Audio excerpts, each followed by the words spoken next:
Hello, everyone, and welcome to this session on the WTO Plurilaterals Initiative. My name is Dmitry Grozobinski. I am the Executive Director of the Geneva Trade Platform, which is based here at the Geneva Graduate Institute. With me today, I have some outstanding speakers, and with them, we are going to undertake two purposes today. First, we are going to introduce you to something we are tremendously proud of, a new website called WTOplurilaterals.info, which serves to gather in one accessible format information on all of the initiatives happening in plurilateral form at the World Trade Organization. We feel it's a really timely launch, given that the Ministerial Conference is right around the corner, and we can't wait to show it off for you.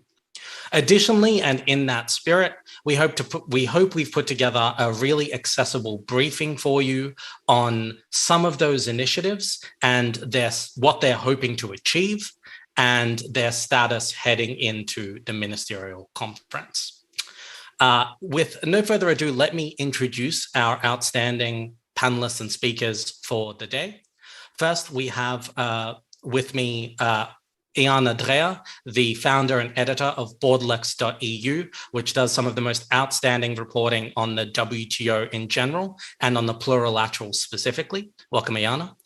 We have Olaf Wenczek, who is the director of CAS, the Konrad Adenauer Foundation's Geneva office.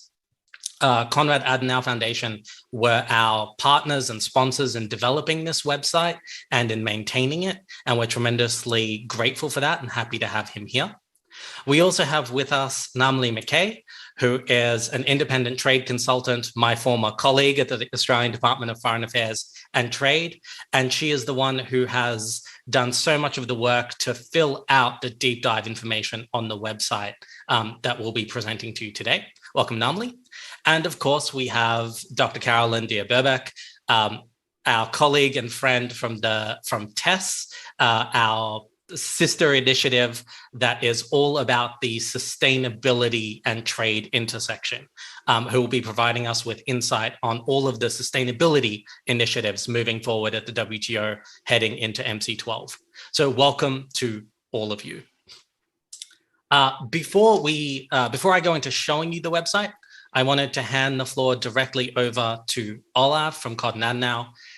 Konrad Adenauer have been our tremendous partners for the Geneva Trade Platform really since our inception last year. Their generous contribution allowed us to, for example, make last year's Geneva Trade Week significantly more inclusive by translating every session into French and Spanish in real time, as well as by bringing in trade experts to assist in inclusivity screening and helping make our speakers and our sessions more accessible and more diverse. They have been tremendous partners, and we are so thrilled that they were able to help and work with us on this initiative. So with no further introduction than that, Olaf, the floor is yours. Well, thanks a lot, Dmitry, and I don't know whether you can see this, but I'm blushing here a bit, and so thanks a lot for your extremely kind words. One of the key goals of the Konrad Adenauer Foundation office in Geneva is to help actually translate key developments in international Geneva to an interested and a wider public in Geneva and most of all beyond. So this is the reason also why we decided to support this initiative when Dmitry, you approached us and when it was still a relatively abstract idea. I think we thought immediately that it was a great idea. And given the very difficult progress in multilateral discussions at the WTO, which we have seen in the past days, weeks, months, and years, the various plurilateral initiatives have, of course, become a very relevant and dynamic instrument. So this is even more true ahead of MC12, when the results of the key multilateral discussions seem still to hang in the balance. And some of the focus and hopes has actually gone more and more to the plurilateral initiatives. So aside from the, of course, legal questions which have been brought up by one or the other WTO member, I mean, they are a fact. And actually, if you look at the map which I posted here, or the link which I posted here in the chat, you can see that vast majority of WTO members participate in at least one of the plurilaterals, even though, of course, the geographic difference between who is member in what initiative, or who is member in just one initiative and who is a member in all of them, differs greatly, as you can see. So, I mean, no matter what the stance on the plurilateral as such is, they are very relevant and important instruments, not only for the Geneva trade bubble, but also for parliamentarians, for media, for business and civil society. And therefore, to have this one website, this one platform where you bring all this information together, and when you can follow it up, I think this, or we think this can be of tremendous added value.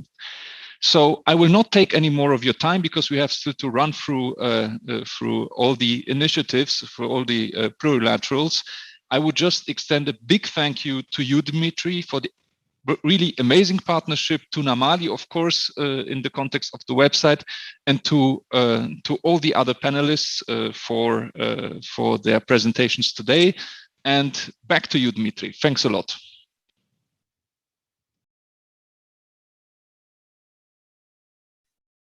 Thank you so much, Olaf. And I think that touched on is that's very important is the controversy around these plurilaterals and around their status. This is not something that we at the Geneva Trade Platform have absolutely any views on. We are completely neutral on the substance and indeed even the optics of these. The entire goal of the website you're about to see is very much an information sharing exercise. Whether you think these are the way forward for the WTO or contrary to its spirit, or you fall somewhere in between on that spectrum, we think it is still important to share with you all of the publicly accessible information on what these things are and what they are trying to do, so that you can make an informed decision about your stance and engage with them in the most inclusive and constructive way you can. So thank you very much, Olaf, for your support. I should say, of course, as always, a big thank you to our technical team, in case we don't have time to thank them at the end. And with no further ado than that, I'm going to try an experiment, and I'm going to try to demonstrate this website for you in real time. So let's see how I go. So this is our WTO Plurilaterals website. You can find it at wtoplurilaterals.info. It begins with simply a short introduction here about what it is we are trying to do and our approach to provide some context. Down below here, you'll see our introductory video that goes into a little bit more detail. I will not play it for you now because the idea of sitting with 100 participants and watching me on video makes me cringe so hard that I don't think I'd be able to do the rest of the moderation for this session, but you are very much welcome to watch it at your own time. Directly below that, we have our summary of the 10 latest news and articles we've been able to find across all of the plurilateral initiatives in descending order of time. You can probably see some of the ones that are just coming out here, such as the new ministerial statements on things like on plastic pollution, on services domestic regulation, and so on. This is something we wanted to be an immediate at a glance for those coming back to the website after some time, to be able to just see, okay, what's the latest that's come out across all of these negotiations? Has there been anything new for me to follow? And then below, we come to the heart of our homepage. Now, I should say the website is really divided into two parts for two different audiences.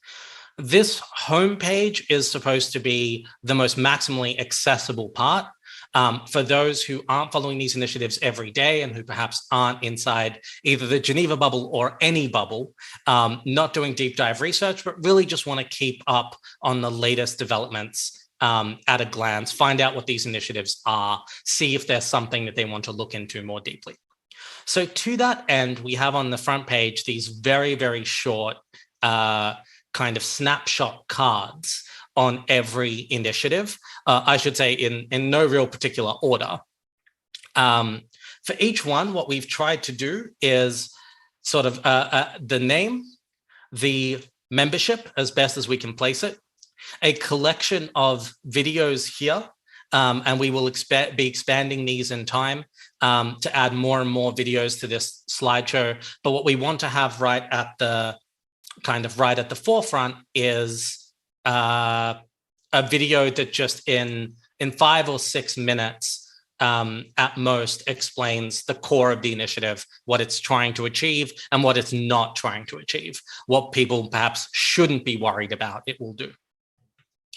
Below that, similarly, we have a sort of brief overview here, just a few sentences summarizing the history, the goals, the purpose.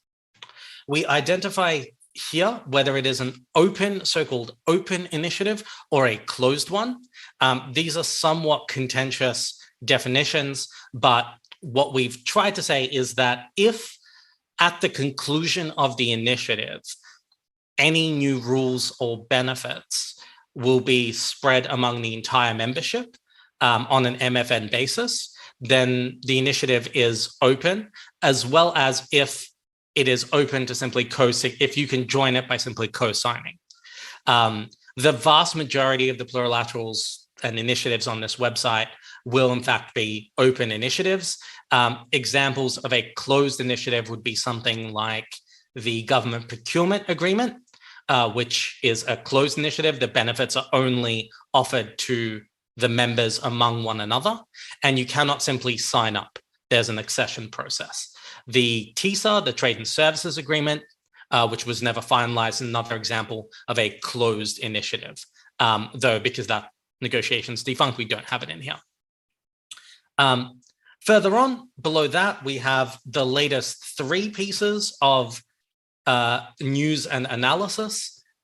We've tried to keep the distinction of news versus analysis and articles sort of as cleanly as we can, where news speaks specifically about new developments, whereas analysis and articles, we've gone for more things that go a little bit deeper into what things may mean for the recipients, for the international trading system, and so on. And that is basically the snapshot. You can see here we have the Joint Statement Initiative on Electronic Commerce, MSMEs. We've got the Trade and Gender Initiative, the Investment Facilitation for Development discussions, the Services Domestic Regulation, the MPIA, which is something that is not a plurilateral as such, but something that we felt was really important to include in here, in part because this entire initiative is really the brainchild of this gentleman here, which is our co-strategic director, Joost Poellen, who came to us and said, do you realize how hard it is to find information on the MPIA online? And we said, no, we don't. Let's have a look. And it was quite difficult. And we realized that beyond that, it's actually quite difficult to find information on a lot of these plurilaterals too. So from there, that was really our inception. And then with the generous support of the Konrad Adenauer Foundation, we were able to build this website and begin filling it with content. Beyond the MPIA, we have the Informal Dialogue on Plastics and the TEST-D initiative, the 2 sustainability initiatives Caroline will be talking about today, as well as the EGA, on which negotiations are suspended, and the GPA, on which negotiations are concluded. We will, of course, be updating this list with more of these initiatives as they emerge and as we're able to gather the information on them. And the goal is to have a one-stop shop online where you can get this at a glance look. But let's say you did want to go deeper. We wanted to make sure we provided more information than just a snapshot. So if you'll allow me, I'll just show off 2 of our Learn More buttons. So the MPIA button, or the Learn More button on the MPIA, takes you to this deep dive page that we have built for every plurilateral initiative. It begins by summarizing what's on the homepage. It includes those videos again, but then it includes significantly more information. Here we start off by talking about sort of a little bit of the history of why the WTO appellate body is not functioning at the moment and what that's meant. We go on to provide a history of the MPIA itself, its creation, and including some of the quotes and documents around that, the ministerial statements. We list for every plurilateral initiative the members that we know are signed up to it. This isn't always easy information to find, even for us, and sometimes we're behind the 8 ball on who is a member and who's not, but we will do our absolute best to keep this up to date. And then here, for example, for the MPIA, what we've done is list every sort of MPIA case or potential MPIA case, who it's between. We've linked here. This will take you to the WTO website entry on this particular dispute, complainant, respondent, its status, and the MPIA Article 25 notification, which is basically the formal document that the parties to a dispute have to submit to the WTO if they intend to potentially use the MPIA to resolve it, should the case get that far. And then we have the list of MPIA arbitrators as they currently stand, links to some of the key documents, as well as a much longer form summary of the news and analysis articles that we've been able to gather. This will be sort of an endless list that will keep growing and growing and growing.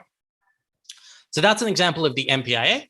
And now I might just show you a plurilateral page for a true plurilateral, one of the ones we'll be discussing today. This is the page for Test D that I have to say Caroline and her team have been phenomenal in helping us build out, but that we're still growing. As you can see, it starts in a similar way. It talks about the members, but here we've gathered in one place that we hope is accessible all of the unrestricted documents that are out there on this initiative. So we've got the summaries of the plenary meetings, we've got the ministerial statements from all of the parties, and of course we've got a brief on the test forum, and of course we've got the news and analysis. And then finally, something that we've built this, we have built this website to let us do is actually break down treaty text. In this, I have to say we were inspired by the website, by the way that the European Commission will put up negotiating text online in a fairly easy to browse way. So what we've done is here we have the proposed ministerial statement on trade and environmental sustainability for MC12, which is available here. But we've actually taken, this is the text of the document. We've kind of broken it up into these sections for easy reading, including each of the individual agreements. And the back end of this website actually allows us subsequently to go in and, where it's required, add our own explanatory notes. So for trade agreements that are quite dense or quite confusing to what we think is a sort of trade interested but lay audience, we can include explanations from top experts in plain language to say, this is what this provision says, and this is what it's trying to do. This is what this would mean in practice for members that were signatories. And we hope to build that out with a lot of support from the trade community to really make it clear and demystify a lot of these plurilaterals to hopefully increase informed engagement with them and with the debate around them. Again, with absolutely no prejudice to where individuals land up in that debate or indeed the outcome of that debate. That's not something we have a position on. We simply want everyone to have the best information possible about what is going on. And so finally, before I wrap up with the website demo, allow me to plug just one last thing. In the top right-hand corner here, I hope you can see this drop-down that includes 2 options to suggest news articles and suggest analysis articles. This is something we built and we will do our best to maintain on our end. But frankly, you know, on a bad day, the Geneva Trade Platform consists of two staff. There are limits to what we can do, even with the generous support of donors. And so we really are putting out the call to anyone who produces either news or analysis on any of these things, to please share it with us so that we can include it, to make sure that we get your products more visibility, but also so that this website is genuinely the most up-to-date it can possibly be. And so with that call to action, I may end the website demonstration portion of today's proceedings and get into the substance of these plurilaterals with our outstanding speakers. And before I do that, let me add that we will, of course, be doing Q&A at the end.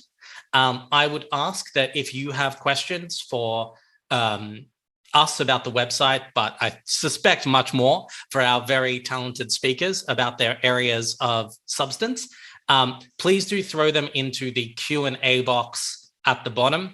That is the Q&A button that is right at the black bar at the bottom of your Zoom. And then during the Q&A portion, I will throw them to the relevant expert on your behalf. So with no further ado than that, allow me to introduce our first speaker and our first plurilateral summary. Ayaan Andrea, the editor of Borderlex, has generously agreed to summarize for us the domestic regulation in services plurilateral. And the questions for her, as they will be for all speakers, is what is this thing? What's it trying to do? And where might it be at for the Ministerial Conference? And I should flag that we have asked all of our speakers to set absolute speed records for breadth and summary because we have so many plurilaterals to get through. So with that ominous warning, Ayaan, the floor is yours. Hello, thank you, Dimitri. It's a great pleasure, great honor to be here, and congratulations to this fantastic website initiative. I think that is very much needed, actually, to have these resources. As a also struggle to find information very often, so very pleased this is happening. My internet connection seems to have some problems, having an impact here. I hope it's not going to be disturbing. Okay, so this is domestic regulation. What can we say about it? I would say this is the most, with caveats on other deals that might be announced, but it's the most advanced agreement, probably the deal that will be really announced next week. No, is it next week, the week after, early December, in at MC12. It's services domestic regulation. People will wonder, what is this? It's an agreement that is both small and big. I would say it is small because, compared to big trade agreements that have market access commitments, really heavy rules, that tie its signatories. This one is really about binding members to very basic good practice in their administrative procedures when a foreign services supplier, such as a telecommunications firm, an architect bureau, when they file for authorization to operate in a country, that they will be treated in a fair manner, in a way that is just basically common sense. So fundamentally what it says, you need to have a one-stop shop. You need to have decent delays in response. You need to have transparent information. You need to communicate in a transparent way with the applicant, to explain to them why you have accepted or not accepted to grant them a specific authorization. That is really it. It's about licensing applications and qualification requirements, and some technical standards, sort of in the services sector. It is, so in a way, low key, but for many businesses, this is the key and one of the key entry barriers. So you might have nice market access commitments, but if for your license you have impossible bureaucratic hurdles and delays in several offices you need to go to, it might be just a deterrent for you to access that market. That's it, basically what it does. It is a bit more generous with the bureaucracies that deal with financial services. There is no obligation for a government to set up one-stop shop because financial services are regulated in a specific way. So there's a separate track.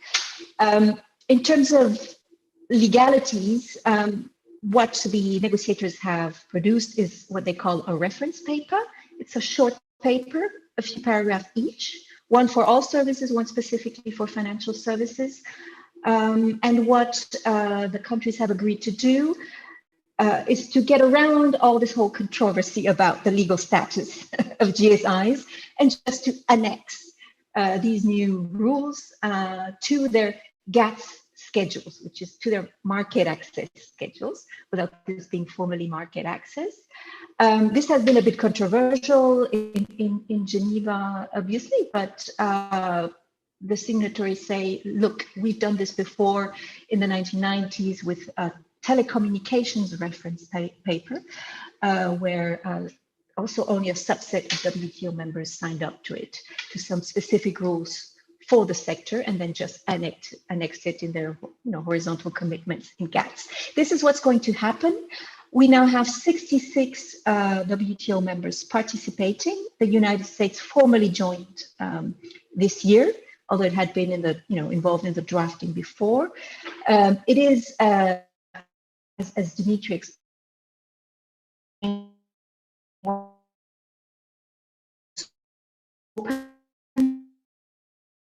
plurilaterals, so it's really by self-declaration. We benefit from it. So Indian firms going to treat. Ayana, I'm so sorry. We are losing you almost completely. Which countries that have signed up? So we see them. Okay. Ayana, I'm sorry. We are losing your sound almost completely. Yeah. So we might. Is it better now? Yes, it is. Okay. I'm sorry. Where did you lose me? You were discussing. It was after the controversy. You discussed the controversy around annexation. Yeah. And you were speaking about Indian firms, and then it kind of broke up. Okay. No, basically that's it. So this will be a reputational enhancement for foreign investors, for the signatories. More than anything else, the benefits will be spread to anyone. Non-signatories, firms from non-signatory countries will benefit as well. So that's it. The formal announcement, when everyone will have filed their schedules, is expected for the 2nd of December. That's it. And thank you. I remain at your disposal for any questions later in the Q&A. Thank you so much, Ayana. And of course, your camera and microphone fix themselves right as you finish, which is the story with Zoom, unsurprisingly. Thank you so much. I think the one important takeaway there is that it is basically impossible to offer services regulatory benefits of the kind this agreement covers selectively. So the members couldn't give it to just one another, even if they wanted to, because, for example, your procedure either has an appeals procedure or it doesn't. You can't have an appeals procedure just for applicants of the signatories. But thank you so much for the update on the domestic regulation in services. We now turn to Namali for a very different kind of initiative. The talks around trade and gender, which have been going on for some time. Namali, if you could talk us through what are they trying to do and where are they at for MC12? Thanks, Dimitri. So as you said, unlike the services domestic regulation process, this is a very different group. It's not a negotiating group, and it's the trade and gender group has come together as an informal working group. And it started at the 11th WTO Ministerial Conference back in 2017, where I think it was around 118 WTO members endorsed the Buenos Aires Declaration on Trade and Women's Economic Empowerment. Now, the idea of that declaration was very much to increase women's participation in international trade, their economic empowerment, and also to really remove the barriers facing them. However, it wasn't really until September 2020, a lot later, that the informal working group was really set up to bolster these efforts. And of course, we'll all be aware in 2020, we were right in the middle of the pandemic. And that's when it really came to the fore that, women there was a disproportionate impact on women during the pandemic. And that really sort of catapulted this group and this plurilateral process to kick off. And I think it's probably worth, if you don't mind me taking a couple of minutes, Dimitri, just to set out why this plurilaterals come together. It's really, worth reminding ourselves why. And so, I mean, essentially, despite all the advances that we've seen, we're still in the situation in global economic conditions that women across the world still hold fewer jobs, they're less paid, and more likely to experience worse employment conditions than women. And it's quite surprising, some of the stats that the World Bank has done around this that is underpinning the plurilateral work in this group. And, it's things like fewer than 1 in 2 women work. They still occupy medium and low skilled jobs. And surprisingly, just 3% of female employees in low-income countries are skilled workers. And what we're seeing is that trade policy tends to actually inadvertently have a bias against women. And it's not that there are, tariffs or other measures that are skewed according to gender, but there are what they call pink tariffs that actually have implicit biases against women in things like, in many countries, men and women spend the proportion of their income on different things like food. And so if you're removing import tariffs on certain products and liberalizing certain areas, there's going to be an income impact on women rather than men. And so, these sort of issues through trade policy are what this plurilateral is looking at focusing on. And there's been a lot of work done on this. Now, the plurilateral itself got its boost, as I said, during COVID, and a number of WTO members came together and had the declaration and the working group set up.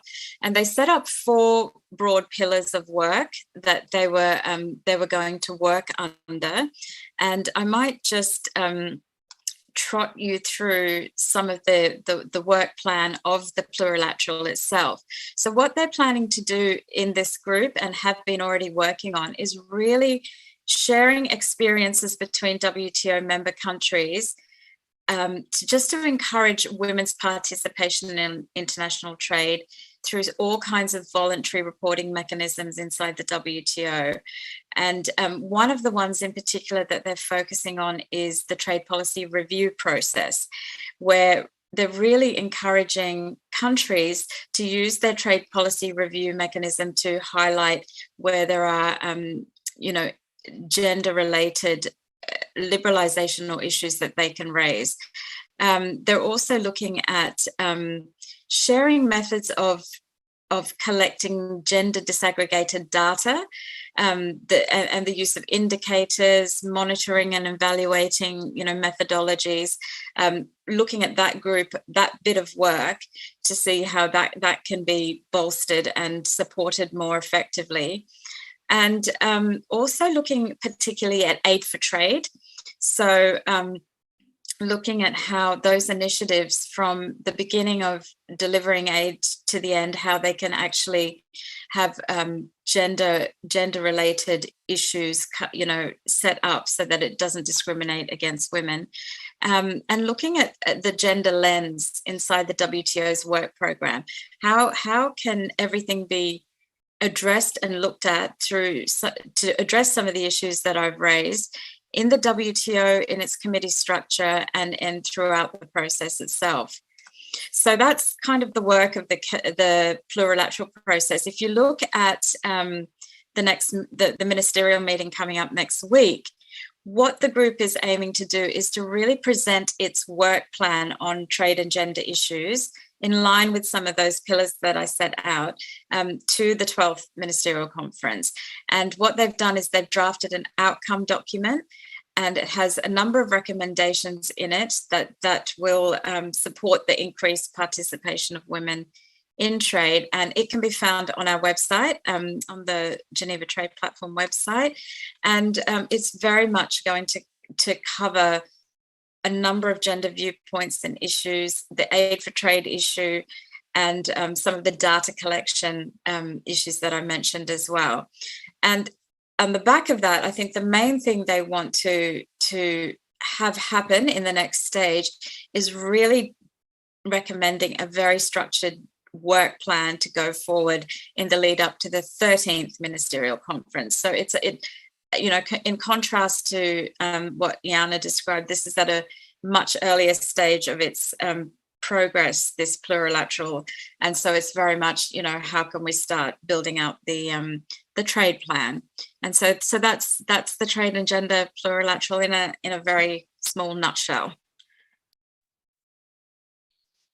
Thanks so much, Namli. There was a lot to take away there. Something that I thought was really interesting in your analysis of how trade policy impacts women is the notion of looking at pink tariffs in terms of the consumer rather than the producer.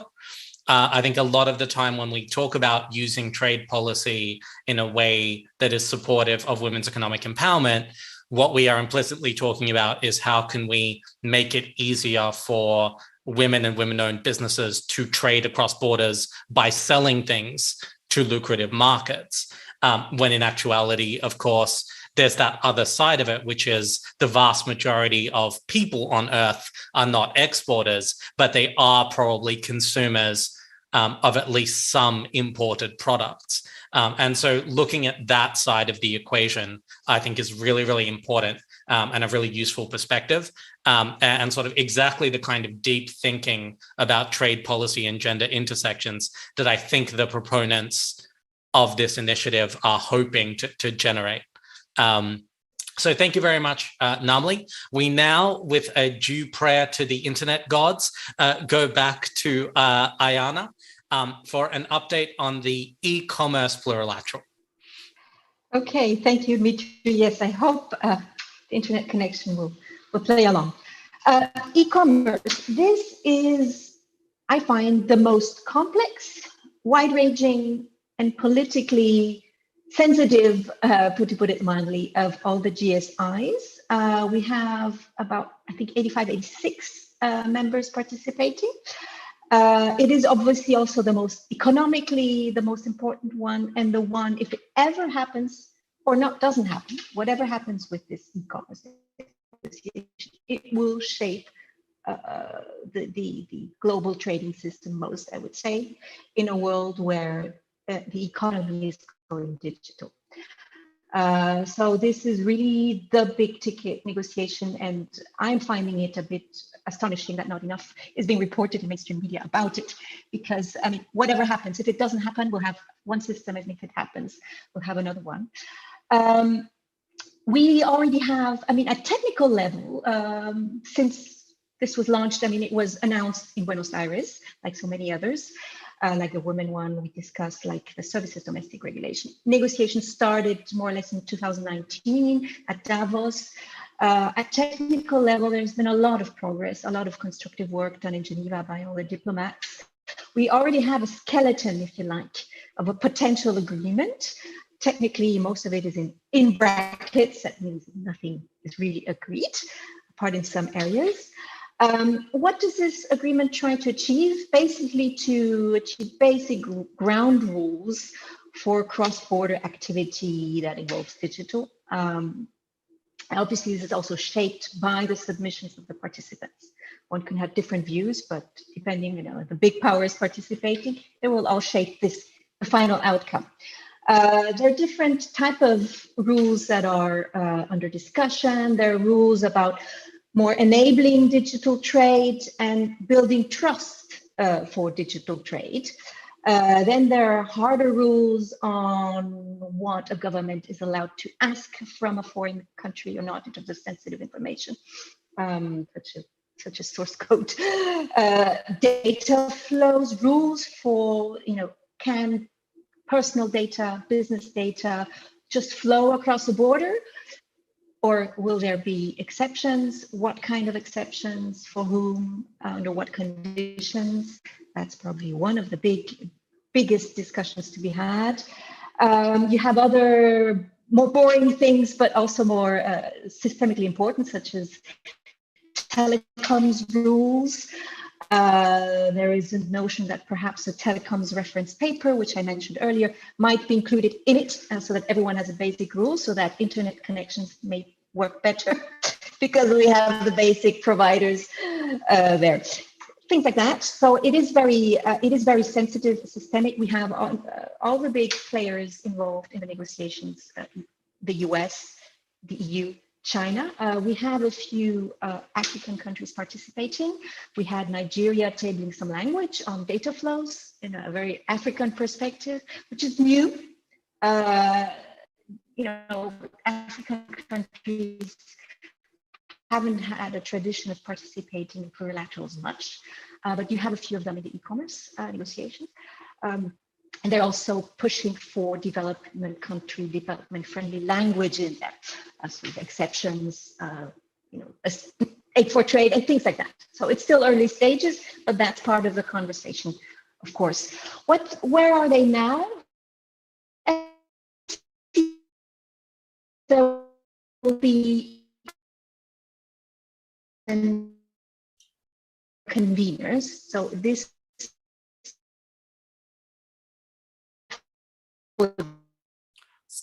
Sorry, Anna, we are losing you again. right at potentially the most Singapore and Japan.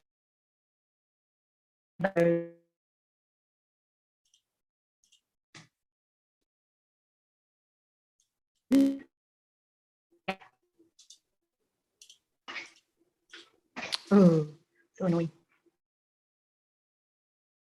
Sorry, Anna, doesn't look like you're quite back. No, it looks like we may have. Now?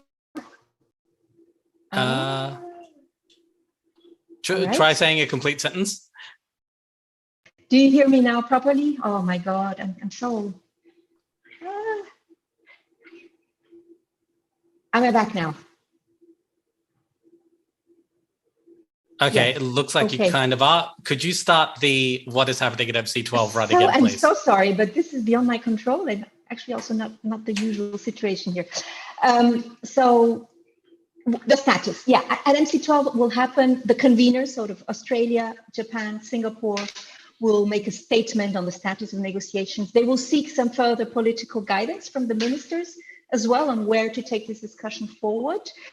At technical level, as I said, there is a skeleton of agreement. The negotiators have also stabilized, agreed on text on issues that are less controversial, such as spam, the recognition of electronic contracts, the recognition of electronic signatures.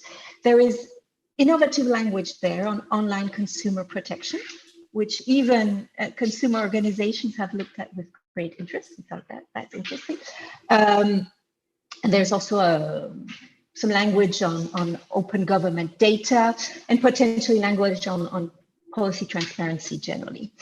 That's where they are. Whatever happens to this text in future, I mean, we all know that the hard negotiations on the really difficult issues will only start after MC12, if at all, and we are in a very complex geopolitical environment, to say it mildly. So we don't know what happens. Whatever happens, whatever has been agreed, I find this is my personal assessment of this. Whatever has been agreed already these 6 or so paragraphs. There will be a bit more probably by the end of the year, maybe by next week, on apparently innocuous topics, but very important. Just have countries say, well, you will recognize an electronic signature. You can't take that always for granted. Things like that. I think this will be, in any case, the new standard, the new baseline global standard for international e-commerce rules. So you'll find that in either countries, governments will just comply. We'll find that in bilateral. I find this is one of the most important negotiations going on in terms of the global system. Well, that's my view. There's more we can say about it, but I leave that for the Q&A. Thank you. Thank you so much, Iana, and thank you to everyone for your patience with connectivity issues after, I think, a year and a half of all being in various forms of Zoom hell with this kind of thing. But thank you very much nonetheless. We do apologize. I think Iana is right. Wherever you fall on the e-commerce negotiations, given the importance of electronic transmissions and electronic trade, or electronically facilitated trade, to all of our lives during the pandemic and beyond, I think this is a crucially important negotiation to keep an eye on. And I should say that Iana and her team do some of the best, most detailed and readable reporting on it anywhere. So do check it out, especially when it is outside of the paywall, if I may be slightly cheeky, Iana. Thank you also as well to those of you who are throwing questions into Q&A. Some really good questions have come in so far, and I look forward to throwing them to our speakers. So please do keep doing that. But before we get to that, we have sustainability. And with us to talk through that is Carolyn Burbeck. Carolyn, if you could give us a sense of what is happening around the TESD discussions, the informal discussions on plastic pollution and fossil fuels. Great. Thank you, Dimitri, and thank you so much for the invitation to be here. And again, I congratulate you and your colleagues on the website. I think it's a really excellent initiative just to make this information available for everyone. So my job today is to introduce the 3 environment initiatives or statements that will be presented by different groups of ministers and countries at MC12. A short note is that the 3 statements that I will speak about will be launched on the 1st of December in the morning by ministers at MC12, followed by a press conference. So the reason we have these 3 environment initiatives at the WTO is firstly that there's growing recognition among members that environmental sustainability issues and their links to wider sustainable development challenges are really critical issues for the future of the world trading system. This is for 2 reasons. Firstly, because environmental issues are increasingly impacting economies around the world and therefore trade. This is most visible with countries who suffer, natural disasters linked to climate change, for instance, that can impact trade infrastructure for countries, their productive capacities, their participation in supply chains, and so on. So there's sort of a trade rationale for talking about the environment. But there's also an environmental rationale for talking about it, because we know that both trade and trade policies can have a range of detrimental effects on the environment, but that they can also be harnessed to try and help governments and stakeholders achieve environmental goals and better align the trading system with environmental goals. So the key message about these 3 statements is that they represent opportunities to address the trade aspects of environmental challenges in the trading system, and also to complement work that can be underway in the multilateral processes that exist at the WTO already. And here I would just note that in reality, environment issues emerge across a range of different WTO regular committees and discussions, whether it's on services, on intellectual property, on TBT issues, and market access issues. They come up all over the place. And of course, they also come up in the Committee on Trade and Environment. What's always difficult is actually to get for countries to find a way to make progress on these issues, because on each of them, there are some countries, for instance, that don't want to have certain issues such as climate discussed at all at the WTO, where there's a range of other members who feel that this is central to their trade agenda, and they would like to at least be able to discuss and exchange views on these issues in a way that's more, that's in informal settings that escape some of the challenges that they have in the formal processes. And so each of these is really trying to, initiatives is trying to enable members who are willing to move forward to catalyze dialogue, action, information sharing, and so on. But they're all quite different in terms of their focus. So I'm just going to go through them one by one. There's an active effort by the co-sponsors to have more co-sponsors for each of these initiatives in the lead up to MC12, and we do expect there to be more co-sponsors for each of them going forward. So the first one I wanted to talk about is TEST-D, which is the Structured Discussions on Trade and Environmental Sustainability. This is the widest of the initiatives in terms of its scope. And here again, they have tried, so I would just say, at the moment, the ministerial statement has 62 co-sponsors, reflecting a broad diversity of the membership.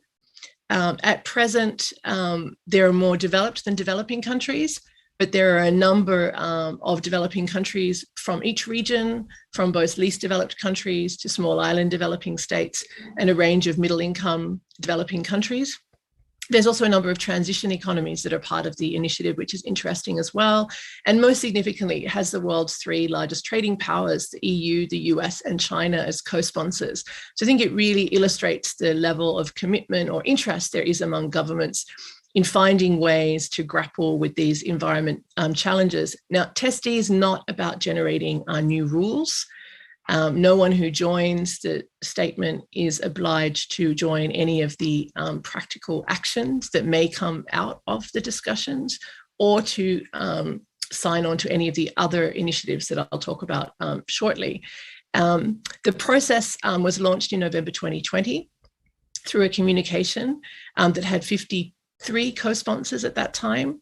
And it set out as objectives as being to sort of develop an inclusive and participatory forum, to be a sounding board through which governments could identify priorities and main challenges, a place for reflection to determine policy options, and to strengthen coherence. So really a place to try and sort of catalyze a discussion and a dialogue that was not otherwise happening in the formal committee processes. But the co-sponsors were really clear from the outset that they wanted this work to complement that of the CTE.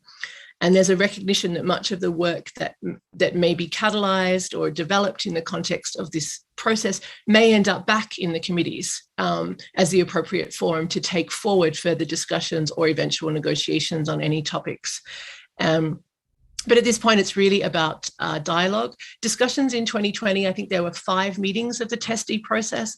They involved many more delegations than those listed as co-sponsors. And this is because the process is open to all member states to participate in. So I would say overall, there would be between 90 and 100 members participating in those over the course of the year, as well as some stakeholders that were invited by the co-conveners, which are Canada and Costa Rica, to participate. So it's open to all WTO members, to a range of different international organizations participate, secretariats of multilateral environment agencies, and some private sector, civil society and academic groups have been invited. At this stage, largely those who are Geneva based.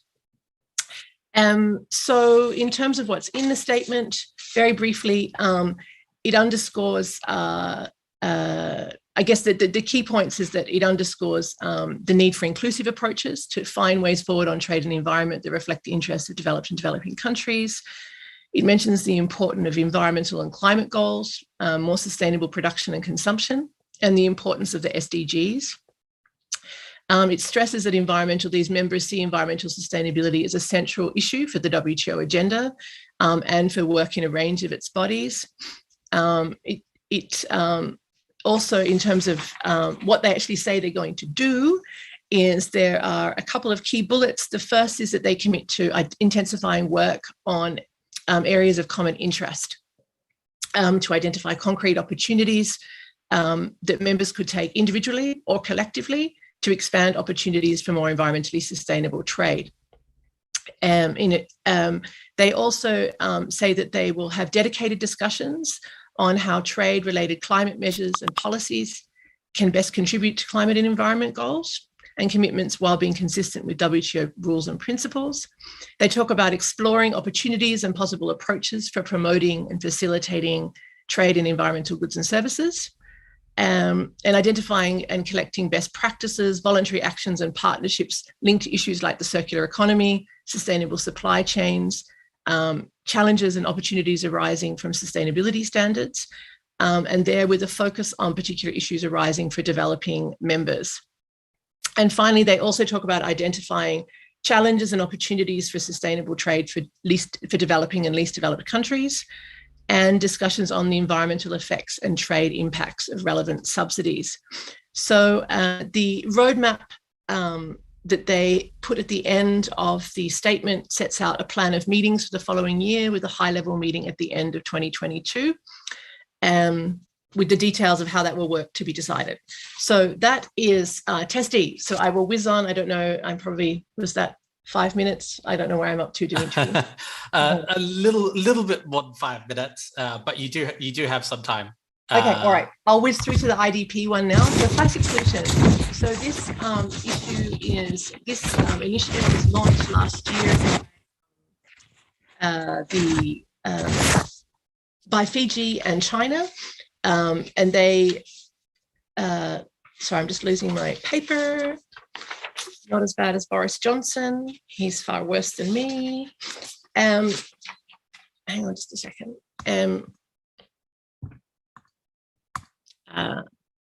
Sorry, yes. So the plastic pollution statement has currently 63 co-sponsors from across the WTO's membership, again, including a range of developed and developing country members, especially developing country members. It was sort of considered a developing country-led initiative at the outset. It now has 6 co-sponsors, which are Australia, Barbados, Morocco, Fiji, and let me just take this minute to actually find my statement. Here it is. Okay, now we're doing better. Australia, Barbados, China, Ecuador, Fiji, and Morocco. Their co-sponsors have developed a statement for MC12 that will be published, that has been published yesterday. The main objective of this initiative overall is to try and explore how trade cooperation could contribute to existing domestic, regional and international efforts to tackle plastic pollution. They're aiming really to complement existing international processes. Many of you will be aware that there's a push for a global treaty on plastic pollution in the context of the UN. So there's no effort to duplicate this. It's more to try and look at how the trade piece of the puzzle can contribute and where trade and trade policies can help with this effort. Over the last year, they focused on issues such as improving transparency, monitoring trade trends, promoting best practices, strengthening policy coherence, and assessing capacity building and technical assistance needs, as well as cooperation with other international efforts. So what we have at this time is a ministerial statement that focuses on a couple of key areas. One is that they say they will intensify work on areas of common interest to reduce plastic pollution. They also say that they will be working to improve the understanding of global trade in plastics. They've committed to sharing experiences of effective approaches to tackling plastic pollution, including by using trade. Includes a emphasis on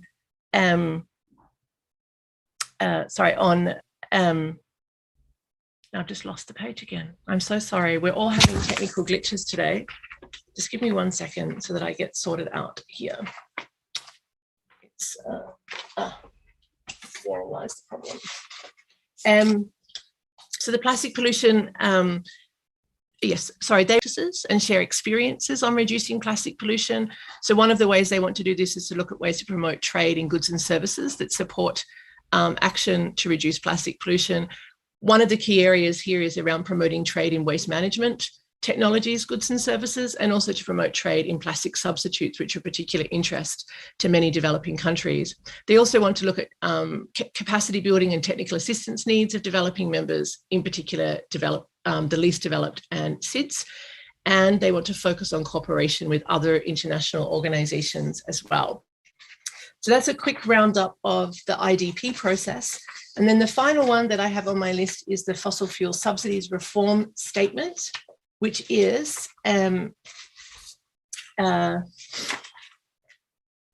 sponsored. Its origins are in 2010, where there an informal group of non-G20 countries began to build political consensus on the importance of fossil fuel subsidy reform. This was then brought to the WTO at MC11, where there was a ministerial statement supported by 12 countries, led by New Zealand on this issue. And they have been working subsequently to widen that group and sharpen what the work on fossil fuel subsidy reform might look like. So there's now a proposed ministerial statement co-sponsored by 43 members. Most significantly, this now includes the EU and the UK. So it has its first sort of G7 members, but also a growing number of developing countries as well in that initiative. I think one of the reasons that we see some growing interest in that is also because of the recent COP26 outcome, where the Glasgow Climate Pact reflected the first mention so far in the UNFCCC process of the need to address fossil fuel subsidy reforms. And specifically, it concluded by one of its recommendations was to accelerate efforts to move towards low emission energy systems, including by accelerating efforts toward the phase down of unabated coal power and inefficient fossil fuel subsidies, recognizing the need for support toward a just transition. So I think that this language in COP26 may inspire some more countries to join the FFSR effort at the WTO. In terms of what specifically it calls for, there are 4 active points in the statement. It says that we recognize, they seek the rationalization and phase out of inefficient fossil fuel subsidies along a clear timeline and encourage other members to join them. They also recognize that reform needs to take fully into account the specific needs and circumstances of developing countries and to minimize possible adverse impacts on their development in a manner that protects the poor and affected communities in their countries. Their idea is to share information and experience to advance discussion at the WTO with the aim of achieving ambitious and effective disciplines on inefficient fossil fuel subsidies, including through enhanced WTO transparency and reporting. And they will elaborate concrete options to advance this issue in advance of MC13. So I think that that's the state of play on the 3 initiatives. I apologize for my mess up in the middle of my presentation of the IDP statement. It was because I presented beautiful slides and then I wasn't allowed to use the slides. So then I printed it all out and then I just have this great big pile of paper here. But thank you very much. Thank you so much, Carolyn. I have to say, when you were floundering to remember the last of the co-sponsors, I really wanted to jump in and say we have that information on the website. I was sort of staring right at it. So if nothing else, it was an absolute proof of case for us for the importance of having that information be online. But thank you so much, Carolyn. Namali is just telling me that she's having a short technical difficulty, so we might reverse our order a slight bit and see if Ayana might be able to give us an update on the investment facilitation plurilateral, assuming she is not currently frozen. Ayana, do you want to give it a try? Let's try, but it's my internet is obviously also having its being wayward this morning. Do you hear me properly? We do, sort of. You hear me? Oh, good. Okay, so I'll just go ahead.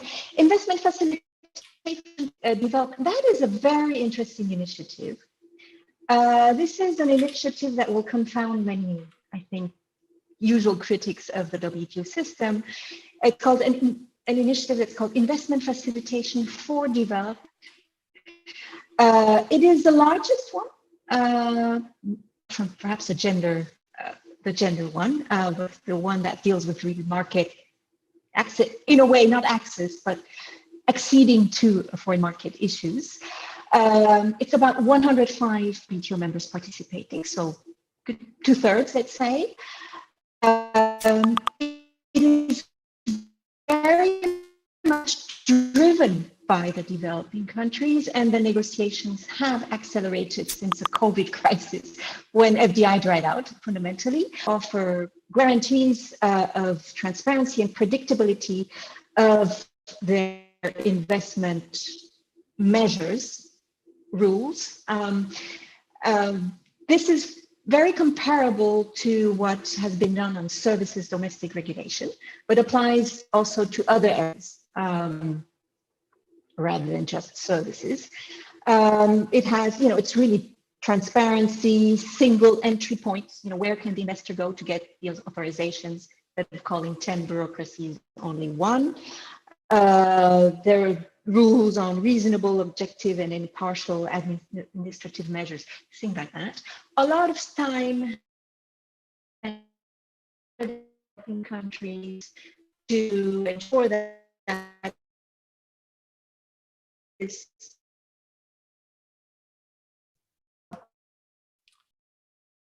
rights for foreign investors to sue governments under an investor state arbitration mechanism, good practice in.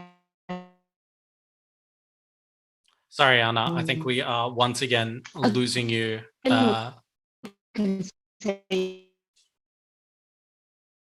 Sorry, Anna, I just don't think it's working, this one. A lot. And these developing and develop.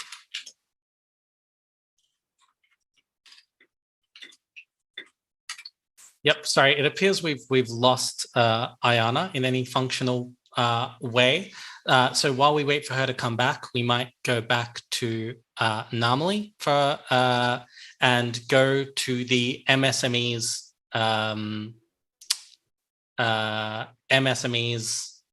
plurilateral in just one moment while Juanita figures out the video. There we go.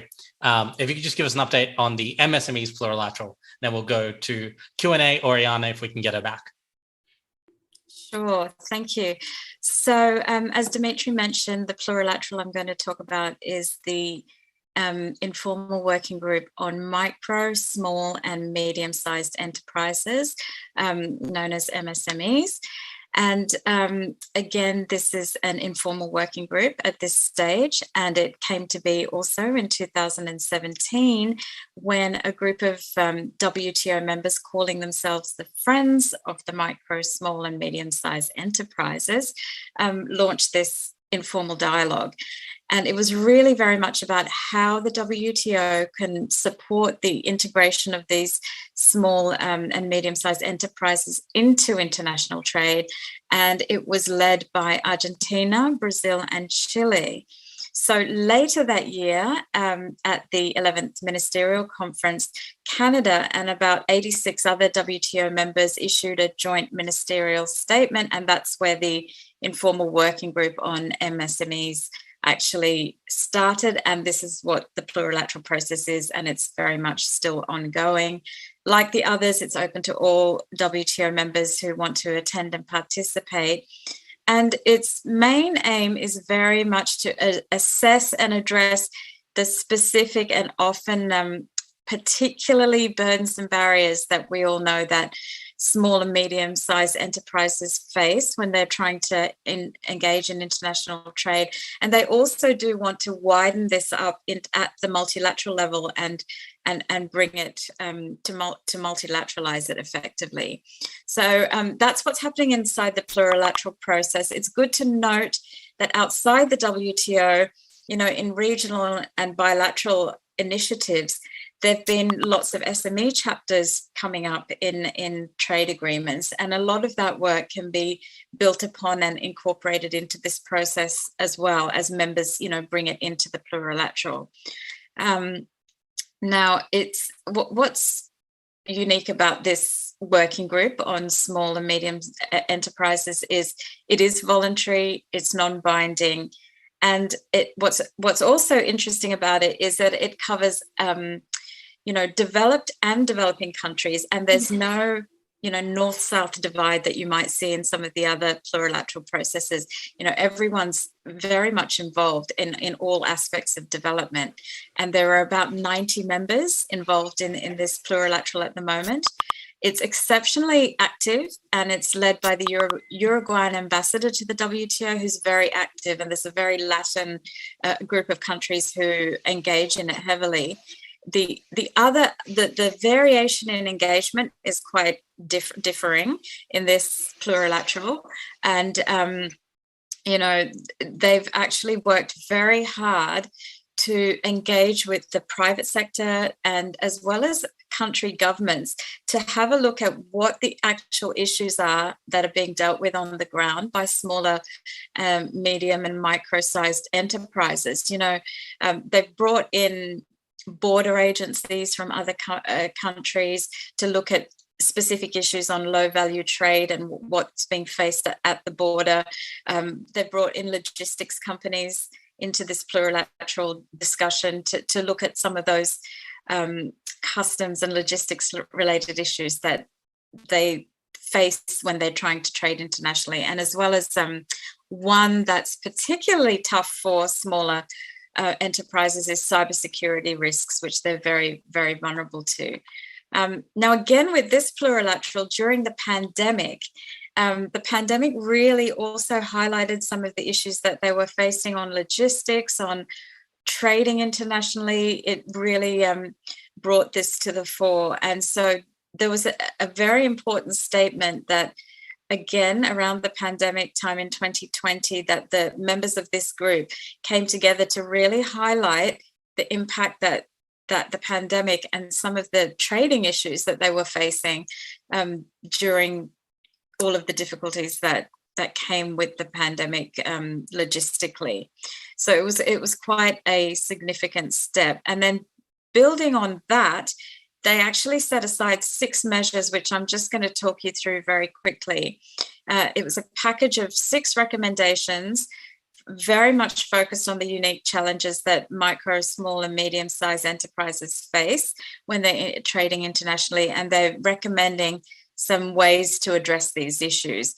So the first one, again, in this plurilateral, is about using the WTO trade policy review mechanism. They're actually asking all members to voluntarily provide information for the sake of transparency and sources of good practice that smaller enterprises can actually draw on country to country when they're trading to access it more easily. And building on that, the second pillar and recommendation is actually about access to information. They have set up a global trade help desk led by the ITC and the UN, which is actually going to specifically help micro, small and medium-sized enterprises to give them access to intelligence on tariffs, on regulations and other things. And they're really calling on the WTO membership to support them in that effort. The third is trade facilitation. As you could imagine, a very, very key committee and area for smaller enterprises to be involved in. And they really are calling on members to fully implement the trade facilitation agreement in their countries, as it has particular impacts on the smaller end of town. And fourthly, promoting MSMEs inclusion in regulatory development. So new trade regulations have so many unintended consequences for businesses, especially smaller businesses, and they're really asking members to analyse these effects on smaller businesses and actually modify some of their trade regulations to make it easier. Fifth, it's actually about the WTO integrated database, which is, the official source of the WTO's tariff and trade related info. And they're asking members to please keep that up to date so that they can access it as a very important tool in pre-trade and during trade activities. And the final one, this will resonate strongly, is small enterprises access to finance and cross-border payments. So it's a major challenge for MSMEs as a group, and they're really looking at how can they identify some concrete measures that they can work on and put into place. So across those 6 pillars, if we look at next week's ministerial, what they've done is to really try and incorporate all of that into a ministerial declaration for next week's sessions. And this declaration is going to absolutely emphasize those 6 pillars of the package I outlined. And it's also going to really be the launch of this new trade platform specifically for MSMEs. It's going to be one of the biggest trade resources for MSMEs globally. And it's if it goes to plan, it will be very much a significant tool for them. So that's really what they're going to do. They're going to set out this declaration, launch the tool, and they want to set out a work program as well from here until the next ministerial conference. And that's likely to be what they will come up with next week. So that's it in a nutshell for that plurilateral as well, Dimitri. Thank you so much, Namali, and thank you everyone for your patience with the various technical issues we're having. If I were to summarize the MC state of play across all of these initiatives, we are likely to see, or we will see, declarations with many co-sponsors across the TESD initiative, across plastics, across MSMEs, and across gender, as well as what's looking like some new rules or some new commitments among the DOM-Reg services, DOM-Reg parties. Whereas if I've gotten this right, the investment facilitation talks will continue, and likely the e-commerce talks will continue, is what we know so far. Is that right? I see nods around the table. Wonderful. Okay. I don't have to go back and check my own website to verify that statement, which feels good. So with that concludes our presentation. Thank you so much for the presentations. We might now move straight into Q&A. And we've got some great questions lined up already. I might stay with you, Namali, for the first one. Got a really good question from an anonymous attendee, which is basically asking that while some people say that gender mainstreaming in trade is important, doesn't it risk complicating the negotiations further and further delaying talks that are already quite slow due to their complexity? What is the counter argument to that? Well, what I would say, I mean, obviously this is a crucially important area. It's 50% of our population that's facing some of these barriers. What I would say that out of all the plurilaterals, and I hope I'm right when I'm making this claim, is that I think there's it's got the highest number of participants in this plurilateral, which itself says something, and that have signed on voluntarily. And in one example, again, if I'm right, in the services domestic regulation negotiations, as part of the negotiated text, one of the things that they, for the very first time, they negotiated recently was a discipline on non-discrimination between men and women in authorization procedures. Now, that's just a really great example of how easily it's been kind of adopted and integrated into various plurilateral processes. And I think having that many members on board already, that it's not a contentious area.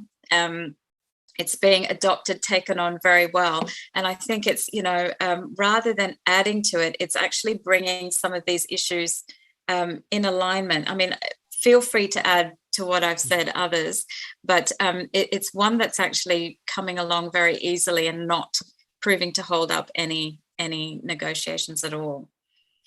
I think the only thing I'd add, and Caroline, you can throw things at me if I'm misconstruing your field, but I think the fact that the TESD discussions, for example, for the first time explicitly incorporated stakeholders, shows that the appetite is for more voices and more complexity and more perspective in these negotiations, rather than less, in the hopes of keeping them pure to get a result. There is this sense that there should be more voices at the table. I hope that's broadly fair, Carolyn.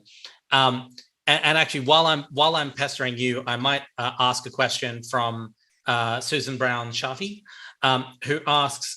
She says that you were speaking about the fact that environmental issues are emerging across a whole range of the WTO's work, and Susan specifically asks about the Plurilateral Government Procurement Agreement, which currently has work programs on SMEs and sustainable procurement. And she says, are there activities in that area that are in other initiatives that you know of? Like, is government procurement part of Test D, of IDPs, or of any of the other plurilaterals we've talked about today, if other speakers want to jump in?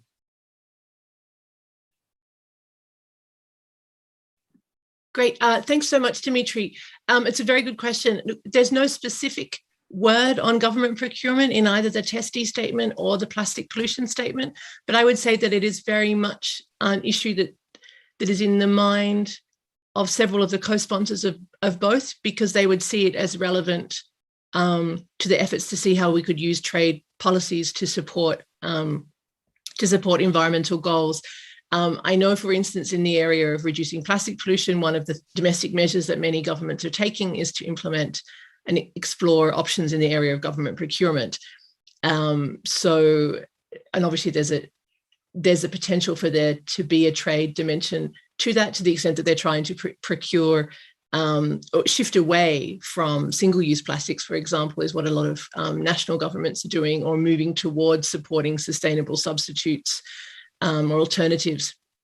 So that's the main way that I would see that as being linked. And obviously in the case of the Test D discussions, there's a commitment to have intensified discussions around climate, sort of trade-related climate policies and trade measures in that field. And I think that we could expect the government procurement policies may be part of the climate policies that governments pursue. So that issue is likely to come up in that context as well.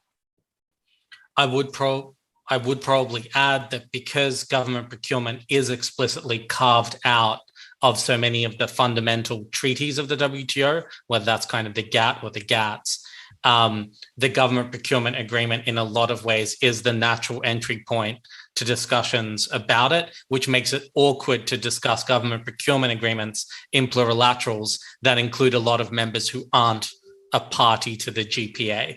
So I think one of the reasons isn't that members don't think it's important, it's just that there are difficulties to legal on-ramps to touching government procurement in a WTO context.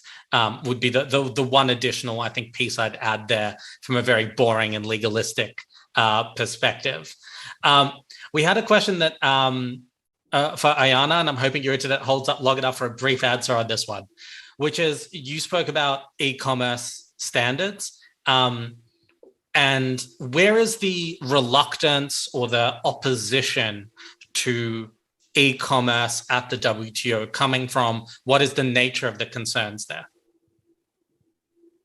Thank you. There are multiple, because you have the beginning of a different model for digital economic governance emerging. You have a US-style model, which might change a little, an EU-style model, and a Chinese model. And when it comes to issues such as national security, when it comes to issues such as the protection of personal data, there are all these national or regional rules that could impede flows of trade, which means that these governments are tabling exceptions that others don't like necessarily. So it's about these models. Then there is a developing country dimension as well. Data, for example, are seen as a new gold or the new oil. So many countries want to control data and keep companies and develop their own systems at national level. This is just one example, but this is fundamentally, the background to all this is the new trade and tech rivalry across different systems with different governments, models, and different philosophies behind it. So it's particularly challenging, I would say. Thank you, Iana. We have a lot of questions coming in now, and we've got about 5 minutes to deal with them. So we're going to do brief answers, and I'll try to do brief questions. We have kind of two interrelated questions, I'd say, from Sanjita Godbol and Nicholas Kolle Suzuki. I hope I don't completely butcher those pronunciations. Sanjita's question is, how do all of these plurilateral initiatives kind of interact with multilateralism? Isn't the strength of the WTO multilateralism? And what's the sense of what these plurilaterals will do to multilateralism? What's a short-term perspective? And then similarly, I think Nicola is asking how much support there is for the fundamental critique of these kind of joint statement initiatives or plurilaterals that I think are very well captured in the India and South Africa paper, but I think that are shared by other members. So I think normally you're an independent trade consultant. You're a safe person to throw this to. I wonder if you could just share any kind of perspectives on those two questions. Yeah, sure. So on the first about the multilateralism, I mean, the multilateral system is in hiatus, as you know. So this is one opportunity to actually take a stepping stone towards multilateralism. And as I've mentioned, I think in one of mine, some of this stuff is already being done in bilateral and regional initiatives anyway. And so, you know, I see it very much as complementary and bolstering multilateralism at a time when it is not functioning the way we would like it to function. That's my quick answer there. In terms of the do you want me to stop there for you to comment on that? No. On the JSI initiatives and India and South Africa's viewpoints, I think there is a this is one of the things, like it's quite divided on this, and this is something that we've highlighted on the website. We're not taking one side or the other. We're really trying to show both sides of the arguments, and it is divided, and that's, you know, partly some of the holdups, even in the plurilateral process, is exacerbated by some of that divide. So I think there is support on the one side, and there is critique on the other, that this is the way forward to make some of these outcomes multilateral. But I'll open it up to others who might have a view. Does anyone else feel brave for a quick view on that? Ayana? Yes, go ahead. Yes, very briefly. Yes, I mean, these initiatives are the reflection of the fact that something has not advanced at the WTO level.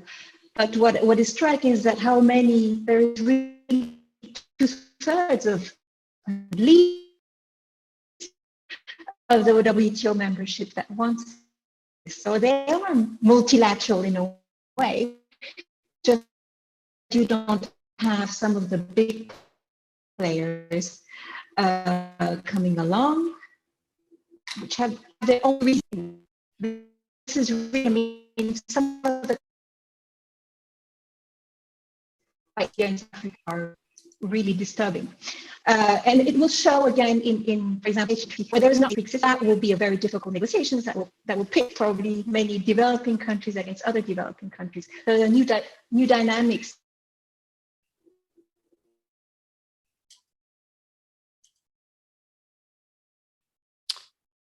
Yeah, I think we've more or less lost Ayana a little bit there. But I think it is actually a good moment for us to wrap up. I will say those last two questions, which sort of brought us back to the fundamental, the really big debates about these whole slew of new initiatives for MC12 and beyond, is something we're very focused on. And if you'll allow me one last plug for the website, one thing that we weren't able to show you today, but that we have sort of built in and hidden away, is we'd like to also showcase the debate about these plurilaterals in a completely neutral, offer both sides to make their case with videos, analysis articles, and sort of statements. We want to make sure that we are absolutely showcasing the full range of views on this and including it really prominently in the website. So with that, it is my duty to thank all of you for attending, to thank our panelists, Namali, Carolyn, Iana, and Olaf. Thank you all for coming. Thanking Juanita, who has been working miracles on the technical side to keep this train on the track, no matter how hard we tried to wobble it. And to thank all of you for coming along, for your great questions, and for your feedback on the website. We do really encourage you to get in touch with us, both to submit your work and the work of others as news or articles, but also to just give us feedback, let us know what you think about the website, what we can do to make it more usable for you, what we can do to make it more useful for you. We would absolutely love to hear it. So with nothing beyond that, let me thank you all again and wave goodbye. Thanks so much.